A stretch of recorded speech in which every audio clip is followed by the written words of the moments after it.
California में रहने वाले लाखों लोगों पर इस वक्त महाविनाश का खतरा मंडरा रहा है। स्विट्जरलैंड की यूनिवर्सिटी ऑफ बर्न और यूनिवर्सिटी ऑफ हवाई के वैज्ञानिकों ने एक साझा रिसर्च में दावा किया है कि इस क्षेत्र में कभी भी भीषण भूकंप आ सकता है।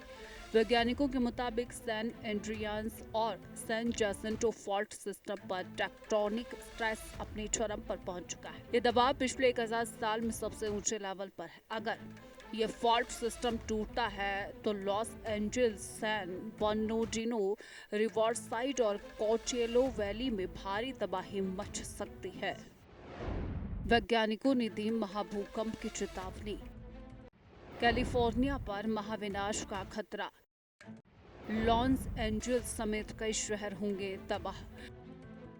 इस पूरी रिसर्च की मुख्य लेखिका और प्लेनेटरी जियोलॉजिस्ट लिलियन बर्ग हॉर्ड ने खौफनाक खुलासा किया है। वैज्ञानिकों ने पिछले 1000 साल के भूकंप इतिहास, पेड़ों के छल्लों और पुराने तलछटों के डेटा का गहराई से एनालिसिस करके खास फिजिक्स आधारित मॉडल तैयार किया है। इस मॉडल से पता चला है कि दोनों फॉल्ट लाइंस के बीच स्थित गैजोन पास एक अर्थक्वेक गेट की तरह काम करता है। वर्तमान में दोनों फॉल्ट्स का स्ट्रेस लेवल बिल्कुल एक जैसा हो चुका है, जिसका सीधा मतलब है कि यह खतरनाक अर्थक्वेक गेट कभी भी खुल सकता है।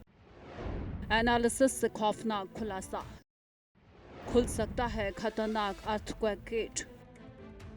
इतिहास गवाह है कि इन दोनों फॉल्ट्स के कारण पिछले 1000 साल में 36 बड़े महाभूकंप आ चुके हैं। दक्षिणी कैलिफोर्निया में आखिरी बार साल 1857 में 7.9 तीव्रता का महाभूकंप आया था। अब करीब 170 साल का लंबा इंतजार बीत चुका है और फॉल्ट्स में भारी ऊर्जा जमा है। वैज्ञानिकों के अनुसार यदि सैन एंड्रियास के दोनों ब्रांच के साथ सैन जैसिंटो फॉल्ट भी एक साथ टूट जाता है तो उसे ट्राइपार्टीशन रप्चर कहा जाएगा। आज ये पूरा इलाका एक घनी आबादी और गगनचुंबी इमारतों वाला बन चुका है, जिससे नुकसान की आशंका कई गुना ज्यादा है। साल 1857 के इतिहास ने डराया। 170 साल बाद महाभूकंप की आशंका। एक साथ टूट सकती है 3 ब्रांच।